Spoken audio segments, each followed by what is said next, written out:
مساء الخير عزيزي الفنان، أهلا بيك في فيديو جديد. أنا محمد صلاح وده أول فيديو لينا في القناة.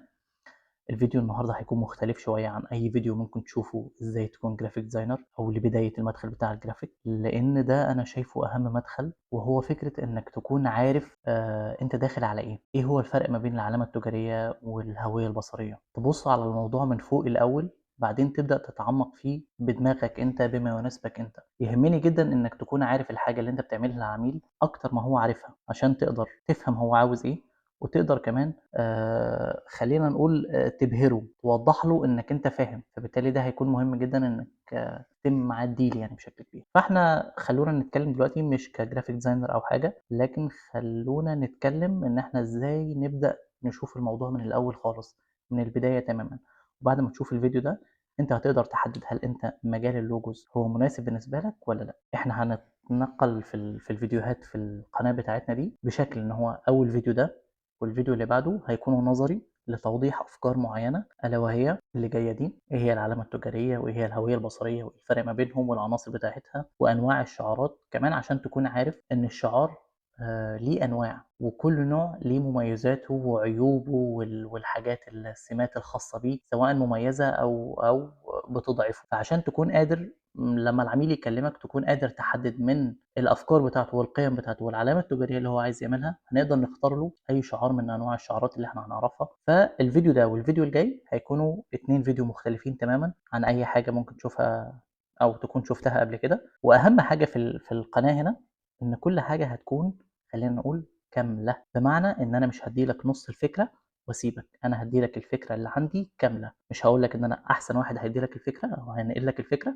لكن أنا هاقول لك إن أنا عندي خبرة في المجال ده 7 سنين. تأكد إن أنا هادّي لك خبرة ال7 سنين دي كلّها بدون نقص. يعني المعلومة اللي أنا مش هاقولها لك فهي مش عندي تمام؟ فخلّونا نبدأ نتعرّف الأول، يعني خلّونا نتعرّف الأول إيه اللي هيحصل. ال2 فيديو اللي إحنا زي ما قُلنا أول 2 فيديو دول هيكونوا شرح نظري، بعد كده هنبدأ نعمل هويات بصرية من البداية لحد النهاية، وبعد كده نبدأ نعمل logos بس، نتخصص في الlogos، أفكار معيّنة، ونعمل زي مسابقات ما بيننا وما بين بعض، ونناقش الأفكار بتاعة حضراتكم والتجارب كمان بتاعة حضراتكم فيما بعد. فخلونا نبدأ في الفيديو بتاع النهارده ده. يعني إيه علامة تجارية؟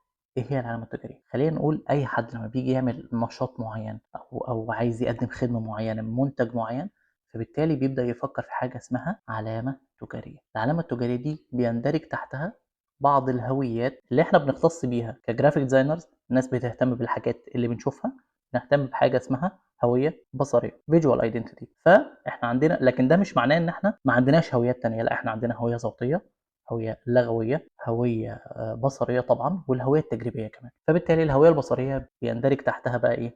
ألوان، أشكال، شعارات، سلوجان، خطوط، وعناصر كتير جدًا هنتعرف عليها في الفيديو ده. فالdiagram ده أنا كنت شايف إن هو مهم إن إحنا نبدأ بيه، نتعرف الموضوع ماشي إزاي ومتسلسل إزاي. زي ما إحنا شايفين هنا، إحنا عندنا دايرة كبيرة اسمها علامة تجارية، جواها دايرة أصغر لكن مش الوحيدة اسمها هوية بصرية، جواها دايرة أصغر مش الوحيدة اسمها شعار أو لوجو. إيه هو بقى مفهوم العلامة التجارية نفسها؟ العلامة التجارية زي ما إحنا شايفين هنا بيقول لك العلامة التجارية هي الهوية الشاملة اللي بتمثل شركة معينة أو منتج معين أو خدمة أنت بتقدمها للعميل، وبتتكون من مجموعة من العناصر زي الشعار والألوان والرسايل والتجربة والقيم والرسايل اللي أنت بتقدمها والأخلاق بتاعتك وكل ده. اللي بتعمل إيه بقى في الآخر؟ أنت عايز تخلق بيها انطباع موحد ومستمر في ذهن الجمهور. عايز يكون عندك صورة معينة من خلال العلامة التجارية دي إنك أنت المنتجات بتاعتك بريميوم، المنتجات بتاعتك ما بتبوظش، المنتجات بتاعتك لطبقة معينة من الناس، المنتجات بتاعتك أسعارها منافسة ومش هنلاقي أرخص منها، المنتجات بتاعتك مناسبة لكل الفئات، وهكذا. أنت في رسالة معينة أنت حابب تدينا عنها انطباع. فالعلامة التجارية ليست فقط ما تراه أو تسمعه، بل هي الشعور والانطباع اللي بيسيبوا الكيان ده عند العملاء، اللي هو أنت طبعًا، أنا وأنت ويعني واحد منهم يعني. أنا كنت قريت جملة جميلة جدًا في الموضوع ده بتوضح العلامة التجارية. بيقول لك إن العلامة التجارية دي نقدر نوضحها وكأنها إنسان، شخص عنده بعض الصفات اللي بتظهر، ومن ضمن الحاجات بتاعته أو المكونات بتاعة الشخص ده هو الوجه. فأنت عندك علامة تجارية، شخص، إنسان، بصفات معينة، بأساليب معينة، بمميزات معينة، لكن كل ده أنت مش هتقدر تتعرف عليه غير من الوجه. فالوجه هنا هو مجرد حاجة تربط بذهنك الشخص ده اللي هي العلامة التجارية دي، فهي دي أهمية الشعار بالنسبة للعلامة التجارية. يعني أنا عجبني جدًا المثال ده وأتمنى يكون يعني عجبكم أنتم كمان. فخلونا نقول إن هي عملية ربط منتج أو خدمة معينة يعني باسم معين أو رمز أو أفكار عشان تعمل إيه يعني في الآخر إيه الهدف؟ إن إحنا نميزه، نخلي المنتج بتاعنا مميز، تمام؟ أهمية ده بقى إيه؟ أهمية ده إن هي هتخلي الشركة بتاعتك معروفة ومميزة بيسهل إنك تتذكرها. أنا لو جيت قلت لك يا ريت تقترح لي نوع معين، أنا محتاج أشتري لابتوب فمحتاجك تقترح عليا حاجة، فهيكون خلينا نقول معظمنا هيكون عنده 3 أو 4 علامات تجارية في الأول كده هو اللي هيقولهم. ليه؟ لأن ده اللي في دماغنا، ده اللي إحنا متذكرينه دايمًا، ده اللي عملته الهوية البصرية بتاعتنا فيه. فلو قلنا محتاجين نشتري موبايل برضه هيكون في 2، 3 هم دول أول حاجة هتيجي في بالك، فهو ده الهدف الأولاني. الهدف التاني تبرز شخصية أو قيم بتاعة العلامة التجارية دي.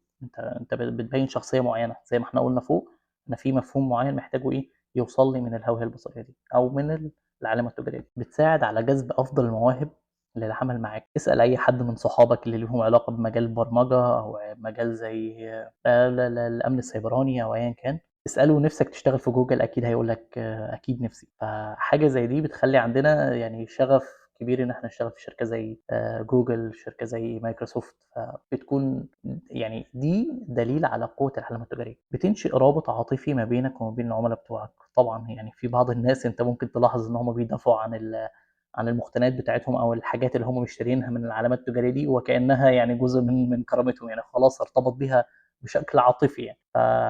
فالموبايل بتاعه ده هو محتاج كل الناس تشيل نفس الموبايل أو نفس الماركة دي. بنلاحظ ده جدًا في موضوع يعني أيفون وسامسونج، إن كل واحد بيدافع عن المنتج بتاعه، العلامة التجارية بتاعته وكأنه هو مالك ليها، يعني مالك من الملاك بتوع العلامة التجارية. وكمان بتعمل إيه؟ بتجعل العملاء يثقون في نشاطك بشكل أكبر. طبعًا إحنا لو عندنا يعني 2 منتج يعني نقدر نوضح ده في الصورة اللي جاية. قلنا إن إحنا مثلًا عندنا 2 منتج، الموبايلين دول لو قلنا الموبايل ده ب$400 وده ب$500 وأنا أكدت لك إن الاتنين بنفس المواصفات والاتنين بنفس ال الإمكانيات وحتى الاتنين قريبين في الشكل، أنت هتختار إيه؟ الطبيعي إنك تروح على ال$400. لكن لو اكتشفنا هنا إن واحد من الاتنين دول هو سامسونج مثلًا أو خلينا نقول أيفون أو علامة من العلامات التجارية اللي بتحظى بالثقة بتاعتنا دي، لأ هيكون وقتها أنت عندك استعداد تدفع $500 يعني $100 زيادة عشان تحصل على العلامة التجارية دي. مجرد الضمان والثقة اللي أنت يعني اللي قدرت إن هي تكتسبها يعني. خلّينا نقول كمان إن هي تكسبك ميزة تنافسية. طبعًا يعني بيكون أنت لمّا تكون العلامة التجارية بتاعتك مميزة ويسهل تذكرها والرسالة بتاعتك قوية، العلامة التجارية بتاعتك خلّينا نقول ناجحة، بتكون طبعًا في ميزة تنافسية معاك ما بينك وما بين المنافسين التانيين لدى الجمهور يعني. خلّونا ننتقل هنا بقى للنقطة الأقل ألا وهي الهوية البصرية. دي نقطة أصغر من العلامة التجارية. الهوية البصرية بقى هي إيه بقى؟ هي التمثيل البصري للعلامة التجارية، ده باختصار جدًا. هي مجرد تمثيل بصري للعلامة التجارية. أنت إزاي يا عزيزي الفنان هتقدر تمثل الهوية أو تمثل الرسالة، تمثل الرؤية بتاعة العلامة التجارية دي بشكل بصري. اللي أنت هتعمله ده بقى هو ده بقى الهوية البصرية، اللي هو بقى إيه؟ تشمل جميع العناصر التي تستخدم لإظهار شخصية العلامة التجارية وقيمها من خلال التصميمات البصرية، ألا وهي لوجو، ألوان، أشكال، فونت، shapes معينة أيًا كان أنت كنت بتستخدم إيه، أيقونات معينة، samples أيًا كان. فكل دي عناصر بصرية أنت بتخدم بيها التمثيل البصري للعلامة التجارية بتاعتك دي، وده اللي بيخلّي العلامة التجارية بتاعتك مميزة ومُتعارف يعني عليها بسهولة عند الجمهور. فيبقى الهوية البصرية هي جزء من العلامة التجارية. خلّينا نقول الهوية البصرية هي الجزء البصري من العلامة التجارية. باختصار العلامة التجارية هي الأفكار والقيم التي تمثل الكيان أو المنتج ده أو الفكرة دي أو الخدمة دي اللي أنت بتقدمها، بينما الهوية البصرية هي التجسيد البصري لهذه الأفكار. خلونا نفتكر المثال بتاع الشخص والوجه. الشخص هنا هو علامة تجارية، الوجه بتاعها هو الهوية البصرية. خلينا نقول إن الجسد هو الهوية البصرية، الوجه بتاعها هيكون إيه؟ لوجو، هيكون إيه؟ ألوان، هكذا. العلامة التجارية بقى ليها عناصر خلينا نقول أساسية وفرعية. العناصر الأساسية اللي هي قدامنا دي اللي هي ما يصحش أو ما ينفعش العلامة التجارية بتاعتك تخلو منها، ألا وهي قيم ورؤية. ده طبعًا ده يعني شيء مهم جدًا، ألا وهي أنت عامل ده ليه؟ انت عامل العلامه التجاريه بتاعتك دي ليه، ايه الرؤيه بتاعتك، ايه القيم بتاعتك اللي انت عايز تديها لنا، ايه الرساله اللي انت عايز تقدمها، وهكذا. الشعار بتاعك اللي هو اللوجو، الشعار هو العنصر البصري اللي بيمثل العلامه التجاريه بتاعتك دي، ولازم يكون ايه، فريد من نوعه ويسهل التعرف عليه ويسهل تذكره وهكذا، وبيعبر كمان عن الهدف بتاعك. خلينا نقول الشعارات الجانبيه، تاج لاين. تاج لاين ده ناس كتير بتهمله، لكن هو بالنسبه لي من اهم العناصر للعلامه التجاريه. هي عباره قصيره كده، او ممكن تكون اكتر من عباره قصيره، بتعبر عن المزايا بتاعت الشركه، بتعلق في دماغك. زي مثلا لو قلنا شركة العربي في مصر مثلا، لو قلت لك العربي هتسمع صوت الراجل وهو بيقول لك صناع الثقة. لو قلت لك معمار المرشدي هتسمع الصوت وهو بيقول بناة المستقبل. لو قلت لك كذا هتقول لي كذا. فبيبقى فيه بعض التاجلاين كده، وهنتعرف عليها قدام كمان موجودة معانا لبعض الشركات معينة. يعني عنصر مهم جدا التاجلاين ده. الألوان طبعا مهمة جدا، تستخدم الألوان لنقل المشاعر. هنفهم ده بعدين ازاي بتنقل المشاعر والمفاهيم المرتبطه بالعلامه التجاريه، ولازم يتم اختيارها بعنايه بشكل كبير جدا، لان هي من اهم العناصر البصريه اللي بيتم بيها، يعني خلينا نقول شرح العلامه التجاريه بتاعتك دي. الايقونات والرموز سامبلز بتاعتك، يعني لازم تكون يعني في بعض العلامات التجاريه خلينا نقول عامله علامات تجاريه او عامله سيمبلز خاصه بيها. يعني من اهم الحاجات دي، او من اشهر الحاجات دي، او من الحاجات اللي خلتنا نفهم الموضوع ده، هو اللايك الازرق بتاع الفيسبوك. يعني اللايك الازرق بتاع الفيسبوك ده هو مش يعتبر شعار، ولا يعتبر خط، ولا يعتبر تاج لاين، ولا يعتبر اي حاجه. هو مجرد سيمبل من السيمبلز اللي استخدموها في الواتساب في الفيسبوك. لكن تخطى حدوده بشكل كبير. يعني ده دليل على اهميه الايقونز والريموت دي. التصميم الجرافيكي هنا يعني مصطلح مطاط شويه، اللي هو بيشمل جميع العناصر البصريه الاخرى اللي بتستخدم في توجيه الهويه البصريه للعلامه التجاريه، زي صوره معينه او فيديو معين وغيره. صوره زي ايه؟ خلينا نقول صوره زي الصوره بتاعت الويندوز القديمه اللي هي كانت عندنا لحد ويندوز تقريبا 7، المرج الاخضر، السهل الاخضر ده وراه السماء الزرقاء. الصوره دي علقه في دماغنا طبعا، من يعني في شركه في العلامه التجاريه بتاعت ويندوز. يعني ففيديو، خلينا نقول فيديو زي نوكيا. شركه نوكيا زمان كان ليها فيديو جميل كده وانت بتفتح اي موبايل ليها، الايدين اللي بيقربوا من بعض دول. كمان الموضوع ده بينتقل معانا في عنصر تاني، خلينا نقول فرعي، هنبص له بعد شويه. لكن الفيديو بتاع الايدين اللي بيقربوا من بعض دول في نوكيا ده يعتبر تصميم جرافيكي من الفيديوهات اللي بتعبر عن العلامه التجاريه دي. انت لما تشوف الفيديو ده حتى ولو في مشهد رومانسي بعد كده هتفتكر شركه نوكيا. الخطوط، لازم تختار الخطوط بتاعتك بعنايه بشكل كبير عشان بتعكس الشخصيه بتاعتك. هل الخطوط بتعكس الشخصيه بجد؟ الخطوط بتاعتك الشخصيه بتعكس مدى الابداع، بتعكس مدى جديه الشركه. ممكن كمان تعرف من مجرد خطين تقدر يعني تنجلكت بعض المجالات اللي ممكن شغاله فيها الشركه دي. يعني انت تقول لا، الشركه دي مستحيل تكون شغاله في بيع الذهب مثلا او في بيع المجوهرات وهي عامله الفونت ده، وهكذا. يعني الاسم التجاري طبعا ده من اهم الحاجات، انك لازم يكون عندك اسم تجاري سهل الحفظ والنطق، ويا سلام لو يكون بيعكس الماهيه والقيم بتاعتك، وايه هي العلامه التجاريه دي انت بتعمل بيها ايه. خلينا ننتقل هنا للفسيولوجيا بتاعت الالوان، او السيكولوجيه بتاعتنا بتاعت الالوان.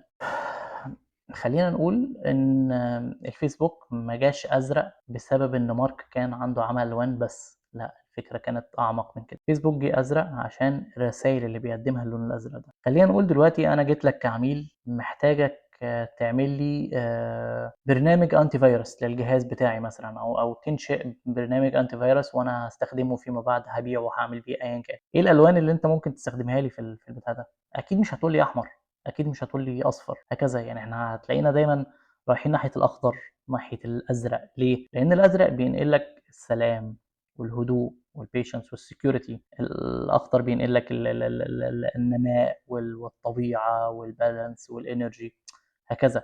فهي دي القيم اللي انا محتاج ابينها في حاجه زي الانتي فيروس اللي انا عايز اعمله. لكن احنا لما نروح لليوتيوب مثلا هنلاقيه احمر. هل هو مناسب؟ طبعا طبعا مناسب.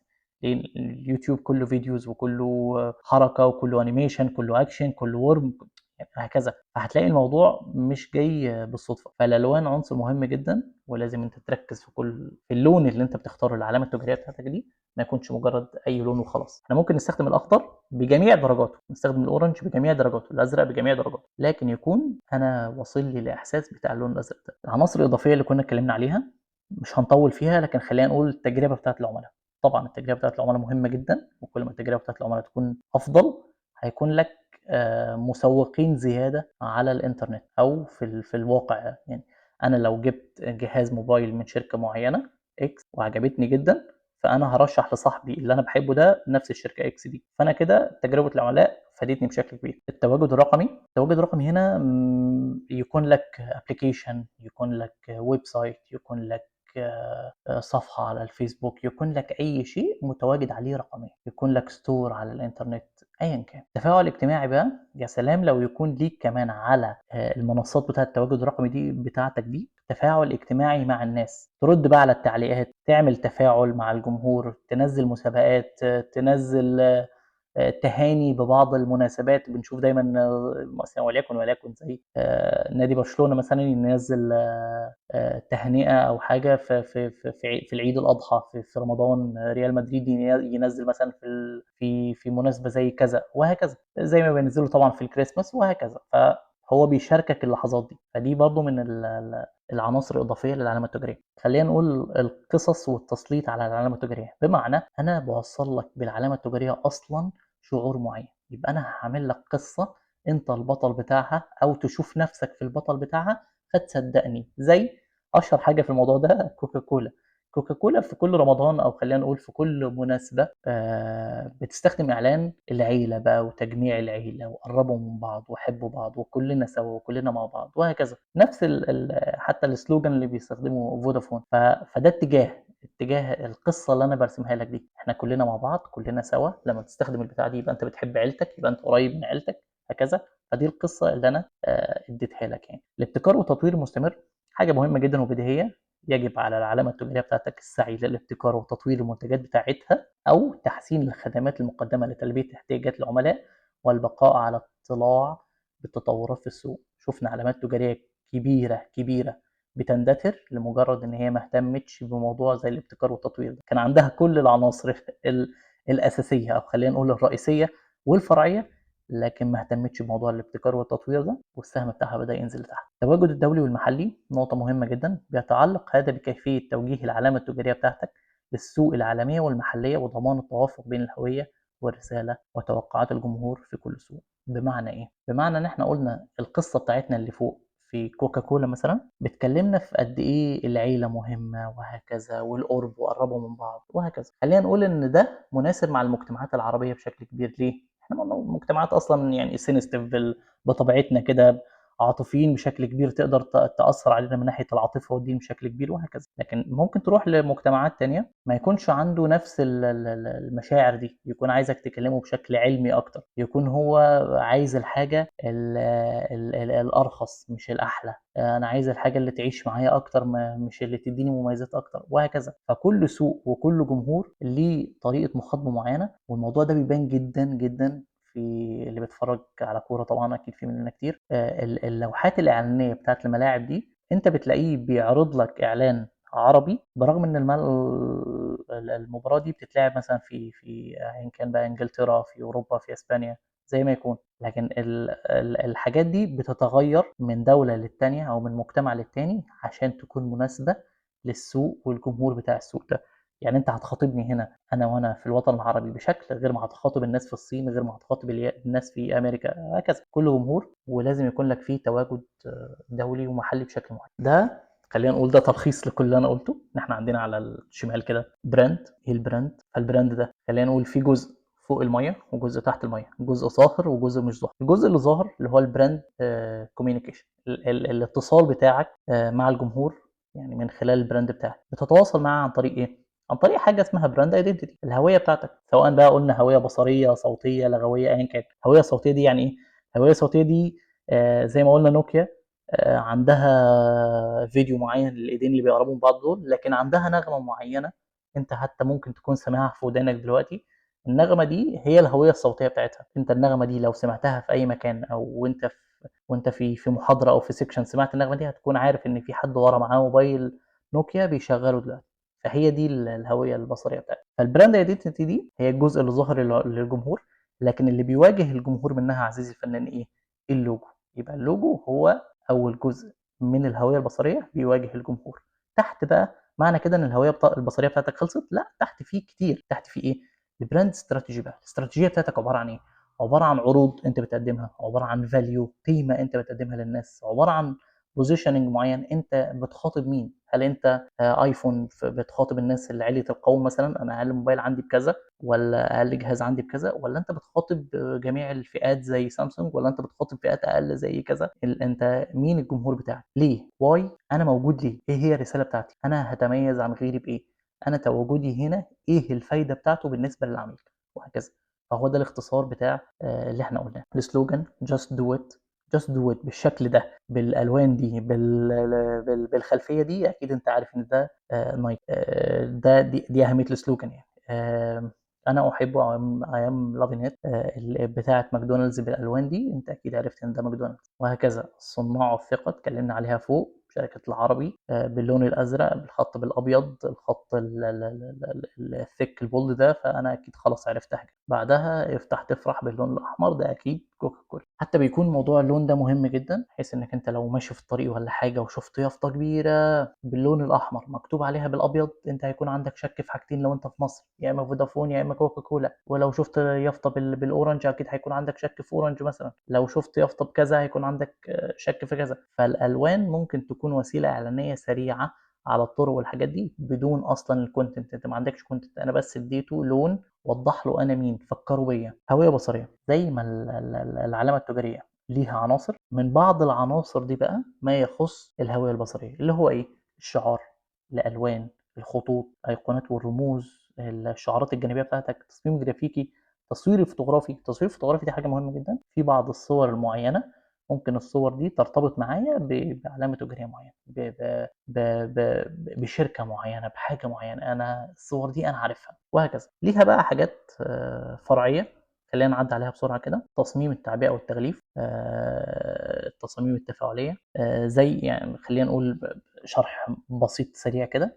التعبئه والتغليف طبعا اللي هو يتم يعتبر التصميم بتاع التعبئة والتغليف جزءا هاما من الهوية البصرية للعلامة التجارية، حيث يساهم في جذب انتباه العملاء وتحديد مكانة المنتج في السوق. تمام؟ طيب، التصاميم التفاعلية تتضمن هذه العناصر التصميم التفاعلية على الويب تطبيقات اللي بتسمح للمستخدمين بمشاركة وتفاعل بشكل مباشر مع المحتوى. زي مثلا ايه؟ زي لو انت فاتح الابلكيشن بتاع تيك توك دلوقتي، هتكون عارف ان العلامة بتاعة اللودنج بتاعته مثلا مختلفة عن العلامة في الفيسبوك، مختلفة عن العلامة في اليوتيوب. طريقة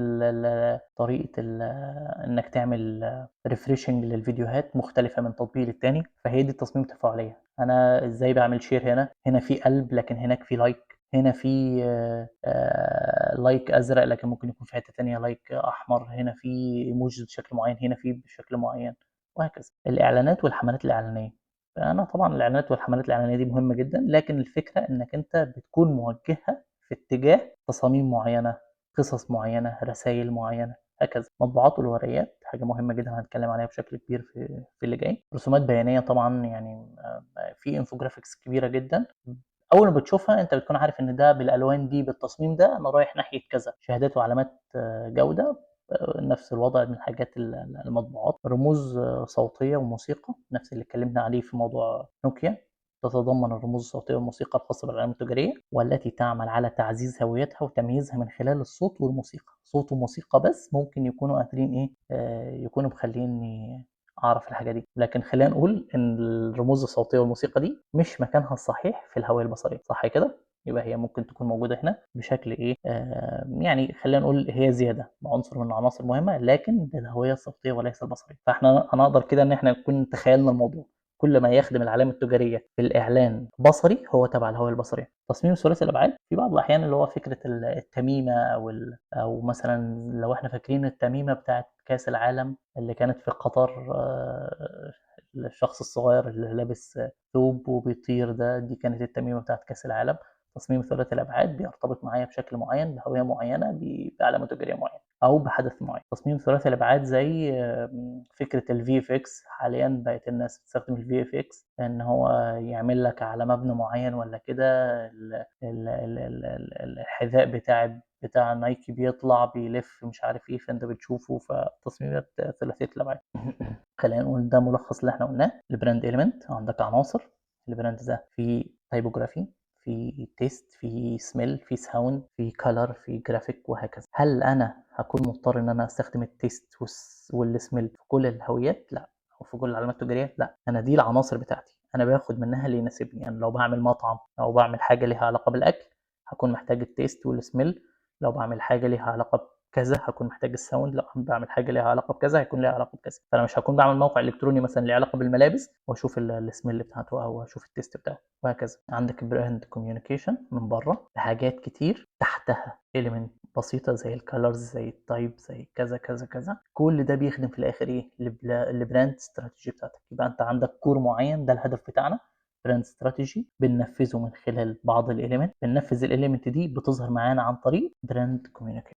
خلونا ننتقل هنا لفكرة مهمة جدا، ألا وهي الشكل بتاع اللوجو نفسه. ازاي ممكن يكون يعرفني او يكون بيخدم العلامة التجارية اللي انا بقدمها. انا ده لوجو كنت عملته لعميل من فترة، كان اسمه تشات. طبعا باين من شكله او باين من الاسم بتاعه ان هو ابلكيشن للشاتنج. فالشاتنج ده يعني ايه؟ يعني تواصل اجتماعي، يعني قرب، يعني احنا سوا، يعني احنا قريبين من بعض. يعني انا عايزك تقربني وعايزك تديني شكل يدل على التقارب، مش ما يبقاش الأحرف بتاعته أو الحواف بتاعته حادة بالشكل ده. لا، أنا عايز حاجة تكون راوندد شوية. وأكتر شكل راوند، يعني أكتر شكل خلينا نقول إن هو بيعبر عن الحميمية والقرب والدفء، هو الشكل الدائري. الاشكال الدائريه بتعبر عن ده اكتر طبعا من الاشكال الايه الحاده دي. فانا حاولت اخليه راوند شويه. دي كانت نصيحه صديق ليا يعني، لانه حاولت اخليه راوند شويه. فبالتالي فعلا حاولت اعمل ده، خليته راوند. لكن ما زال في احسن، ما زال في اقرب. يعني خلينا نقول الشكل اللي فوق الطف. يعني بجد انت الطف ولا اللي تحت؟ لا، اللي تحت. انا مش بتكلم على انه شكله حلو ولا لا. اي شكل هو بتحس فيه بالدفء اكتر، بان هو الطف بالنسبه لك. لا، الشكل اللي فوق يعورك، لكن الشكل اللي تحت لا، الطف شويه. فبالتالي انا فضلت اطور في العلامه التجاريه دي لحد ما وصلت للشكل ده. الشكل ده طبعا راوندد تماما، الحروف نفسها راوندد، الايكون بتاعي راوندد. فبالتالي هو ده بالنسبه لي الشكل المناسب للايكون بتاع التواصل الاجتماعي. بنشوف ده فين بقى؟ بنشوف ده في كل الايكونز بتاعه التواصل الاجتماعي، زي الماسنجر مثلا. الماسنجر لو احنا نفتكره زمان مثلا، كان السيمبل بتاعه او الايكون بتاعته كانت عامله كده، فيها حواف كده من هنا، ودي كمان فيها حواف كده. الشكل ده لو احنا فينا حد متذكر اللوجو بتاع ماسنجر قبل كده. لكن بعد التطوير اللي حصل، بعد النظر للموضوع بشكل اعمق، اكتشف ان هو لا، شكله راوندد كده افضل. انا بقول للناس بشجعهم على التواصل، بشجعهم ان هم يكونوا مع بعض وسوا، بشجعهم ان هم يقربوا. فبالتالي شكل راوندد اهم بالنسبه لي، فانا هخلي كل حاجه راوندد بقى. بنشوف ده في كل الايه العناصر دي. وخلينا نشوف كده اللون المستخدم مش صدفه. الاخضر هنا ما كانش صدفه، الازرق هنا ما كانش صدفه. هنرجع بقى لايه السيكولوجيه بتاعت الالوان بتاعتنا، هنلاقيها فعلا بتتحقق هنا بشكل كبير. العناصر بتاعه الهويه البصريه، من اهم العناصر دي المطبوعات والورقيات، زي شعار الشركه على الورق الرسمي، زي الكروت بتاعه العمل للموظفين، زي الكتالوج، زي ملصقات، زي مذكرات مؤتمر، زي كتيبات صغيره بتحكي عن الشركه، فواتير وايصالات، بروشورات عشان تعمل اعلانات، قوائم اسعار، وقوائم للقوائم اللي عندك. كمان لو عندك مثلا قوائم للعروض او للموظفين او هكذا، انت بيكون عندك اشكال معينه ليها يعني. مواد التعبئه والتغليف، زي الاظرف بتاعتك والاكياس الورقيه وهكذا، اذا كانت محتاجه طباعه. فاحنا فينا حد ممكن يكون بيعمل لعميل شعار وكروت، وهو كده معتقد ان هو ايه، عمل له علامه تجاريه. لا، انت عملت شعار وجزء من جزء في الهويه البصريه اللي هو الكارت. خلينا نروح للشكل ده سريعا كده. احنا عندنا علامتين تجاريتين، جولري فوق، كونستراكشن تحت. جولري طبعا انا بتكلم هنا عن مجوهرات، بخاطب بيها سيدات اكتر، عايز الفت انتباهه للرقي، للشياكه وهكذا. فالخط البولد ده مش مناسب معايا، لكن الخط ده اكيد مناسب معايا اكتر. فانا لو جيت هنا وبصيت عليه مناسب اكتر بشكل كبير ان هو يكون للجولري اكتر من الخط اللي فات. نفس الوضع هنا كونستراكشن، اكيد ما كانش مناسب معايا الخط الرفيع الثين ده، وانا بتكلم عن كونستراكشن وانشاءات ومباني لازم تكون صلبه، لازم تكون كبيره، لازم تكون قويه. فانا في رساله وفي حاجه بقدمها من خلال الخطوط بتاعتي دي. لو احنا جينا بصينا للشعرين دول كده بشكل سريع، في منهم واحد بتاع عصير وفي منهم واحد بتاع شوكولاته. اي واحد بتاع العصير واي واحد بتاع الشوكولاته، الاثنين بنفس الاسم التجاري، لكن اللي فوق اكيد هو بتاع العصير واللي تحت هو الشوكولاته. فهنا اثرت عليا شكل الخط، الالوان المستخدمه، في ان انا ازاي اميز العلامه التجاريه دي او انجلكت بعض الحاجات، واخد بالك؟ فهو ده عزيزي الفنان كان هدفي من الفيديو بتاع النهارده، واتمنى تكون استفدت بالفيديو ده. والفيديو الجاي ان شاء الله زي ما قلنا ان احنا هنتكلم فيه عن نبدا ننتقل بقى من فكره الهويه البصريه للوجو، وننظم ده بشكل ممتاز جدا. فيديو طويل شويه، فيديو متعب شويه، لكن مهم جدا، مليان معلومات. والفيديو الجاي هيكون مليان معلومات برضو. متابعتك للاثنين فيديو مهمة بشكل كبير ليك انت فيما بعد عشان تقدر تبدأ بشكل صح. فهنا احنا وصلنا لنهاية الفيديو، فأتمنى يكون عجبكم. ما تنسانيش بقى من دعمك بقى، لايك وسبسكرايب للقناة لو مهتم بالنوع ده. وكان معاك محمد صلاح، وما تنساش دايما ان مشوار ال1000 ميل بيبدأ بفكرة. مع السلامة عزيزي الفنان، اشوفك في الفيديو الجاي.